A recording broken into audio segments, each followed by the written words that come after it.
about players of the game, defense, we didn't recognize anyone after that game. Offensively, we had 3 guys we thought played really strong. Dan Feeney, still knocking some rust off after being injured and missing all of last year, but third-year player, played really good inside. It was a very, very nice job. Good to see him get back. Shane Lynn was very productive without the ball, let alone with. We thought Nate played very, very well. Distributed the ball, managed the game, did really good there. Special teams had some good play in some areas, but no one particularly the impact. We didn't have a positive impact in special teams, so we didn't recognize a special team player game.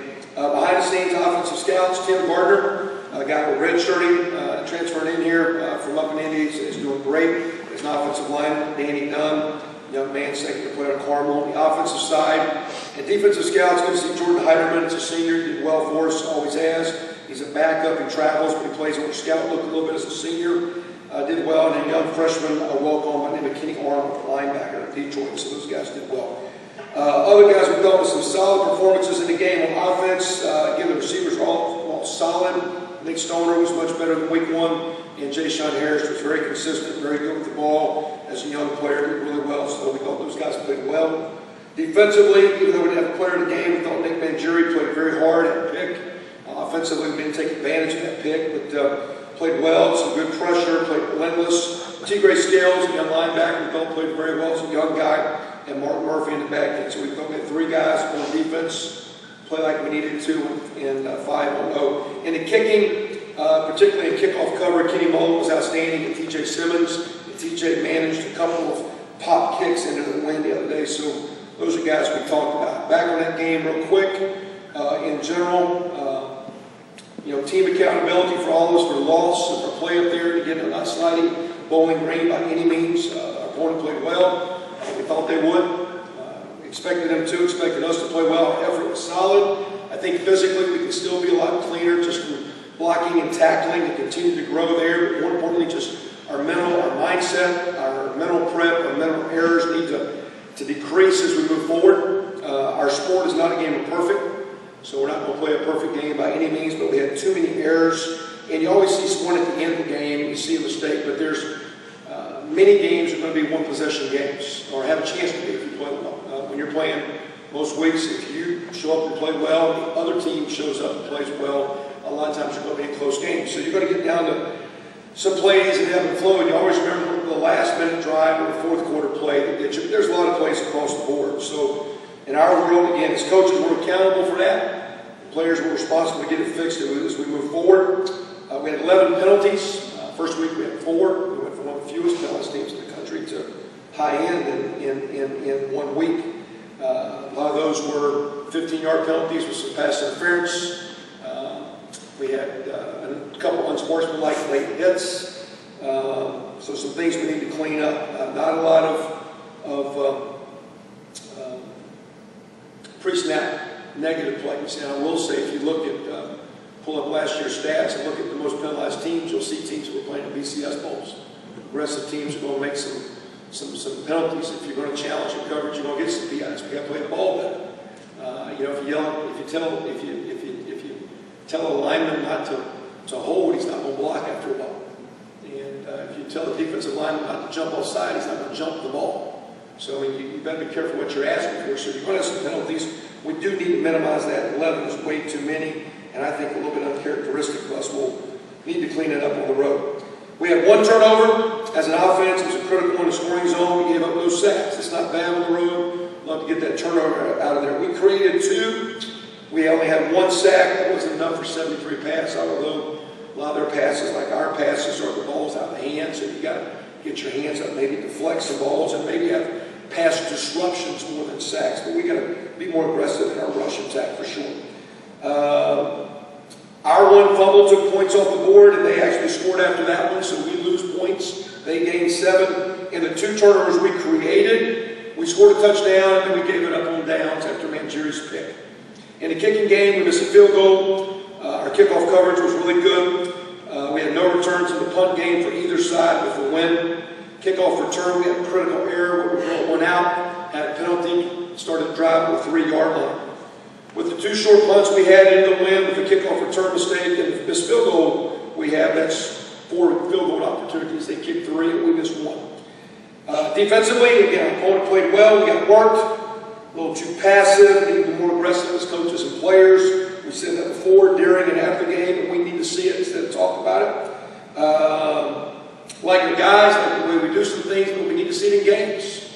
No one cares if you practice. Well, I've seen it consistently, and our players would say consistently in practice against a pretty solid offense. They've done very, very well. But we got to transfer from the practice field and walk the last 2x4, the finest walk, and get on the game field where the stakes are a little bit higher. So there's talent there. The habits are there in practice, but we need game habits. We need performances and good habits during games. And we haven't transferred that like you need to. And we'll keep doing what we're doing until we'll keep getting the results we're getting until we do that to me. Because again, I think we're doing a lot of things right, but doing it right is not ensure victory. You've got to do it when the bullets are flying, when the game's on the line. We've got to do that. Offensively, we've got to keep pushing for more productivity. We're doing a lot of good things, but our 3rd and 4th downs, although we're 50-some% in 3rd downs, we're only 4-12 Saturday on the road. It needs to be higher. We're 1-6 on 4 downs for the year. And when you're moving the ball 500-plus yards a game, one of the reasons you go for the 4th downs, you got a pretty good offense. So we got to call plays better, and execute them better. Even though we're moving the ball pretty good, we're leaving points on the board. Our score zone opportunities are crossing the 50-yard line. We have a lot of drives that are reasonable drives, but we don't get any points to show for that. So we're leaving some points. So we need the offense to keep pushing. We need the defense to show up and play like it's capable. And then moving on to Missouri, again, looking forward to what's going to be a great challenge for us. Very strong team, very solid program. Tremendous leader, Coach Pinkel, winningest coach, 2 schools. A lot of respect for him. And really because of having competed against him, I really know their coaches, because we've competed against them, recruited against him. He's got outstanding staff, great coaches. A lot of guys have been with him forever. A lot of guys I know think the world of his coaches and his guys. And they got a great staff. They're solid in all 3 phases. The offense, really good running game, 2 good running backs. Quarterback, very athletic and active, moving around. Spread it out. They're very productive in the pass game. I think they've got 12 touchdown passes and 3 picks. So a really balanced offense, really good line. A couple of linemen that I recruited years ago that were very, very good players for them. Defensively, very aggressive up front. 2 really good defensive ends, 2 of the better players in the country. Defensively, playing about as good as most people in the country as far as turnovers they cause, and the way they play, at D, and what they do schematically. Coach Steck and his guys, and then they put together good kicking, good returner, solid kickers, good in all 3 phases. That's why they're 18th in the country. That's why they're 3-0. That's why they're defending East champions of the SEC. And we're going down to their place. We will need and expect our best day, our best week each this week. But we expect that every day, and I expect our guys to bounce back and have great attitudes, great work, and it's going to be a great challenge and a great opportunity. We'll look forward to having a good day and a good week and progressing forward. Questions? What is game coach you talked about? Some people needing to be better teammates. Can you elaborate on that a little bit? I just think, when you're playing, shoot was always the issue a year ago with quarterbacks, and you're going to play. We need all you to play to win, but everybody like, who's in, all that. You're starting to play now. Some young freshmen with seniors, the guys go out there all the time. I mean, there were guys that played 100 snaps. We had guys that split play, had more snaps than they had in the first game, because there was 57 or 59 snaps in the first game. So I just want to see some guys not be worried about who's in, but get out there and with your body language and your attitude, just have nothing negative, no talking. It's just there's a look in a guy's eye that says I'm excited about what's going on. And to me, we've all got roles. I share with the team my role. I was a backup offensive lineman, and the starting center got hurt at Wake Forest, played 7. I played 77 snaps. We won 24-17. Those guys were number 54. Very active player. Remember this day. Rated 78%, if you want to know the truth. Not that I remember. All right. On Sunday, we took the starting defensive tackle and moved him to center. Because 4 weeks down the road was William Refrigerator Perry, and Wilson blocked that guy. That guy was a 3rd-round draft pick. But that was my role. I love my role. That was my role. I would take my role today. That's what we're talking about. All right, guys, now, embrace your role, understand your role, because what we need for this thing to really take off, we've got a lot of good guys, a lot of things in place. We've worked hard. It's been an awesome commitment. Embrace your role, do your job, let's move in a positive way. And I just wanted to address that. I saw some things that wasn't negative. It's just like, hey man, this is a great game. We expect it to be one. We're right here. Let's go play it. Just thought we're just a little salty. We didn't need everything. We need our mind on our job, what we could control. We could control the next time you play. Let's go out and make some plays. Wasn't negative, it just wasn't. I expected them, because it's a great group of seniors, and I expect them to lead us the right way this year they're going to. What if anything the coach to do to kind of fix that mindset, that belief that we're going to get done, we're going to make this stop? Is there anything, in fact, any organization that matters to players just finally getting it done on the field? Well, to me, we've gotten to where we've been, okay and fair and solid on offense. And they've done that consistently. No sugarcoating, consistently against the offense all through spring, all through preseason. They need to transfer the hardest thing, which is take it to the ring when everyone's watching. In the old analogy, like, when I had 5 children, and when everyone came to the hospital, they didn't want to see your wife. They didn't care about her labor and how hard she worked. They want to see the baby. Everybody's coming to the game. They want to see that you play. They don't care about how hard you worked. They want to see you show up and play. So it's nice you worked hard. That don't matter. You got to bring it to the game day. You got to show them the stuff. And to me, because again we've got competition, depth, and we're going against good players, we ought to feel we do it. But that's I can't do that walk for them. I can't. I told them that day, if I could blitz, I would blitz from the sideline, but I can't do it. If I could do anything, if we could do anything, if you could say do some things again, we'd all go back. It's because you want to play. Can't. It's like being a parent. You got to trust them, let it go. You got to believe in them. That's what we're telling them. That's what we believe. That's what we see. And that's why we're not changing things in practice the way we're doing things. We've evolved to the point yesterday, we had a normal Sunday. We made positive corrections on what we saw, things we could fix, and we moved on to Missouri. And that's what we're going to do. We're going to do it this week, and we'll have our great week and progress the way we can, and we'll see where that stacks up, and then we're going to do it again. We're going to keep repeating that process because we got a good group, and they're ready for success. But we got to go do it. They're not going to give it to us.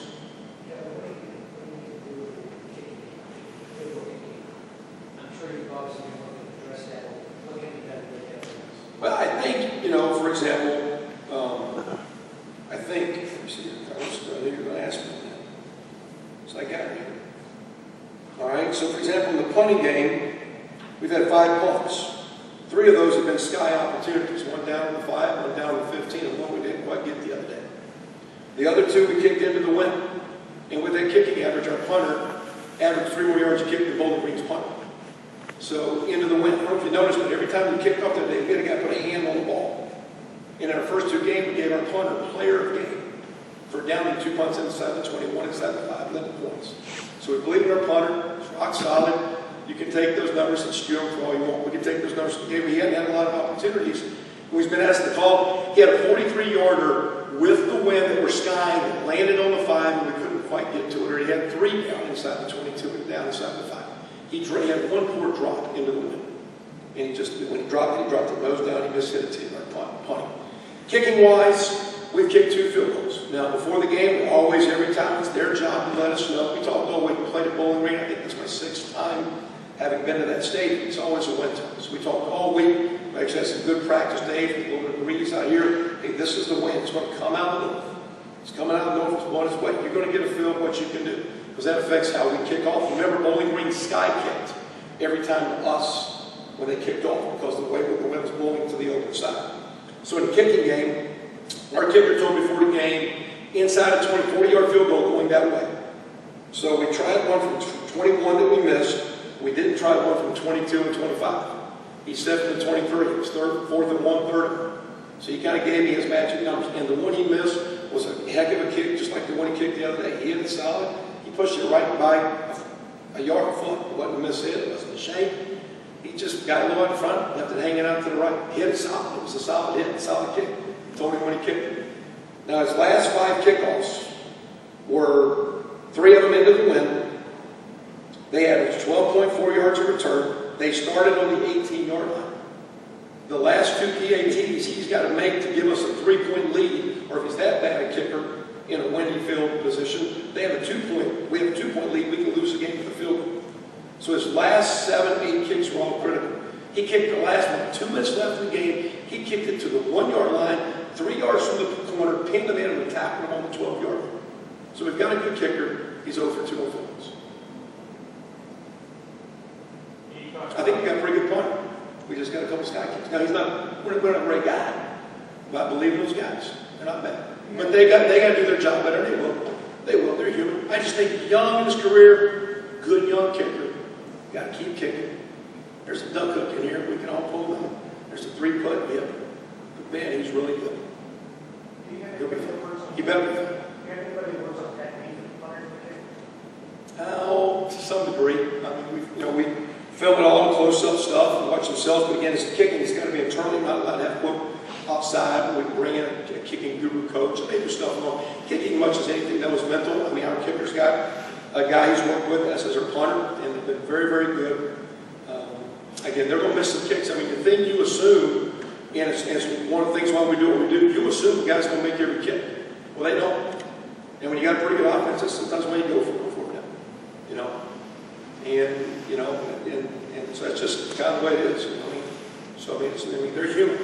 At the same time, they're pretty good. The one guy hasn't played as much, the other guy has. It's a good group, and they'll do well. And I'm not discouraged. I mean, I say statistically, our kickers were better than their kickers the other day statistically, except their guy made a 28-yarder into the win.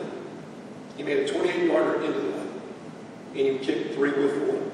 And we might have kicked the 50-yarder early in the game. We put in our guy a little bit of running with our run deal, and that guy's going to be a fine quarterback. We can talk about that in the face, and maybe we should put him. We did. We thought that's the best thing to do. We live with that decision. Go on. We'll keep doing it too, because he's going to be a great player. I promise you that too. And he can throw. He ain't a runner. If we want to run him, we put Tevin back there, take it to D-Lo. I mean, he has a cannon. Yeah, because they load the box and just outnumber you, so they have the advantage to get the run game. In the first play just got called backwards when the line's blocking left and the play's going right. We leave 2 guys unblocked because the play just got communicated backwards. The last one they came up, we're going to do something. They brought their zero. All we didn't do is handle blitz good the other day, which we've started working on. We had previously, but we didn't handle blitz. We know we'll get it this week and weeks to come. So we're working hard. They brought in all that blitz. We checked to a zone sweep play that we just got about kicked up front, and they won the line of scrimmage. So and the next time we left 8 in, against cover 0, we didn't pass block, we threw it in the stands. So that's what happened the next time the 8 was in against cover 0. So that was your answer there. Did you feel It's not a good plan by us as coaches. I feel like the secondary got exploited a little bit on Saturday, or Well, if you give them all day to throw, you know what I'm saying? You know, you don't get pressure on the quarterback, and of course a lot of that's their style, what they do with their gap protections and tempo and ball out in the perimeter to get you tired. But I thought we played. I don't think we played enough guys. I was concerned some guys having some frowns, and other guys. I thought we had some guys playing 100 snaps. It's too many. We can make some third down stops. We can get off the field. We had our hands on balls. We need to fix, and some turn material we didn't get. But at the end of the day, our team got exposed if we don't play aggressive. And we've talked about that. I'd like to see, and I expect to see us be, as coaches and players, a lot more aggressive and get out of the way and let these kids go play.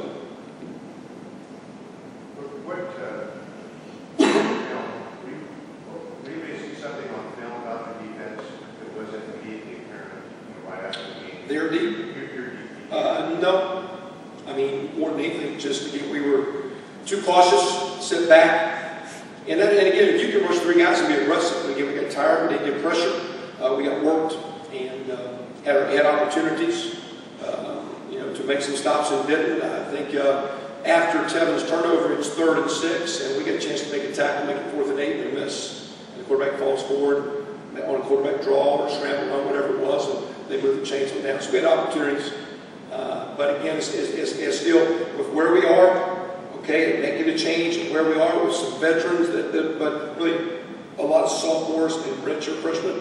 We got to keep growing and progressing that team. There's going to be some bumps in the road. They will play, but they'll get a tremendous challenge. Just much different animal as far as speed, players, all that deal. So they'll have a completely different challenge this week with Missouri. But at the same time, there'll be some growing pains, but they just need to keep growing. I didn't like that. I thought we got a little bit. What I'd seen previously, I didn't like we got on our heels. We need to be aggressive. We need to go. I kept saying offense, keep coming at them. That doesn't mean throw it. Just keep staying aggressive and assertive in what you're doing. Our opponent this week will be very assertive. We need to be assertive in all phases, and we weren't Saturday as coaches, and that led into play of our players. Defensively, you're taking a lot of attention, but the state's offense for veterans, they're really shaking, stepping out of bounds, stepping following. It's not important is to clean up those things late drives late games we have a chance to put it away.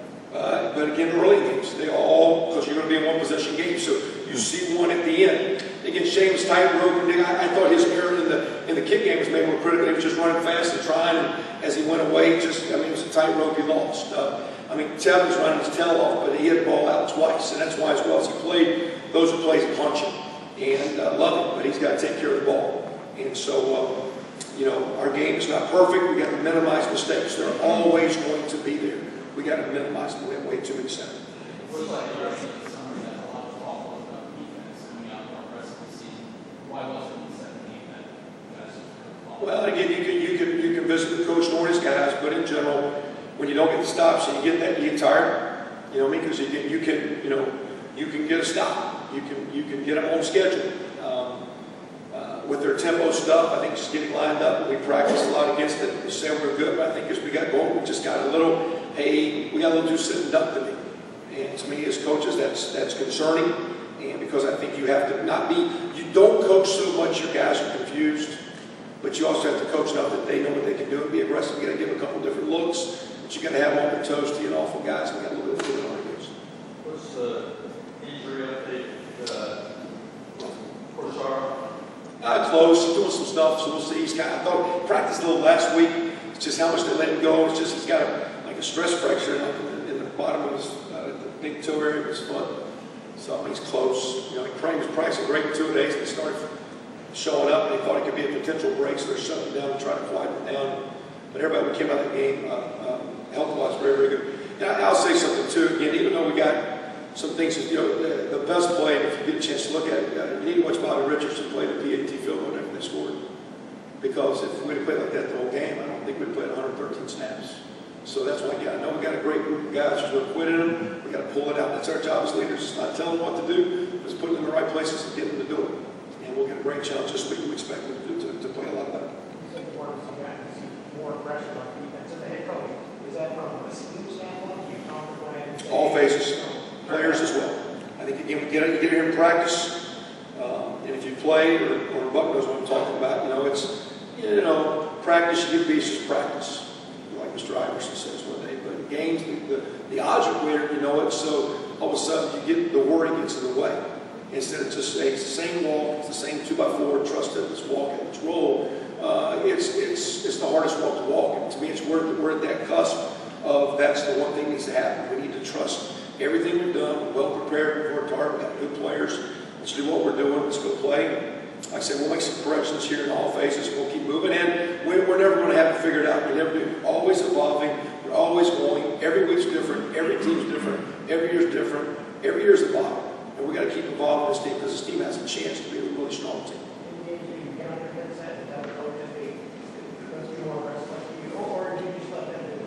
For the most part, not. What I try to watch the offense, and here, so I'm looking for their prayers. What's coming on me, I'm watching their offense because again, I don't spend time in their meeting room.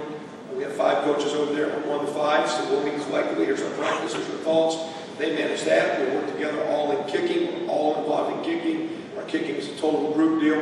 We have lead coaches for each team. I kind of oversee it all. And then I spend the rest of the time on offense. So I'm making offensive suggestions when I'm watching them. I just kept saying you're sitting back a little too much. But again, they know their game plan, the prep work, their guys, not me. Moving forward, we'll keep moving forward this week. We'll have to be a lot better.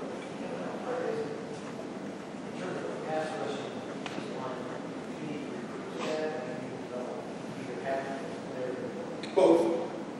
There's some skills you can learn. Strength and development you need, but some guys can do it, some guys can't. Some guys have bodies that can't. There's speed that you need. There's some leverage and power you need. There's different types. And there's some guys that are 5'11" and great pass rushers. So the guys are huge monsters. So everybody's different. So it's almost that. That's a good one. Learn a lot about guys by their songs. So anyway, but again, and you don't have to. Blitzing's not the answer. Blitzing's not being more aggressive. Throwing the ball deep is not more aggressive as an offense. But there's a way you need to attack. And for us to be a good team, as coaches, myself, as players, we need to attack. I've done it consistently from the offensive side. We've been trying to do it defensively. We need to keep doing it this week. We need to keep doing it in the kicking game. They're not giving away things. You have to be. You need to. You need to not worry. the comments that I made to the staff and the coaches, I read it in Mr. Fisher's favorite magazine, Golf Digest, is you need to care less, but don't be careless. Don't be loose with the ball. You better combo with the right guy. You better cancel. You better know your assignment. Don't be careless. You can't do your own thing, but care less. Go after it. Don't worry about the results. You got to get it. You guys good? See you.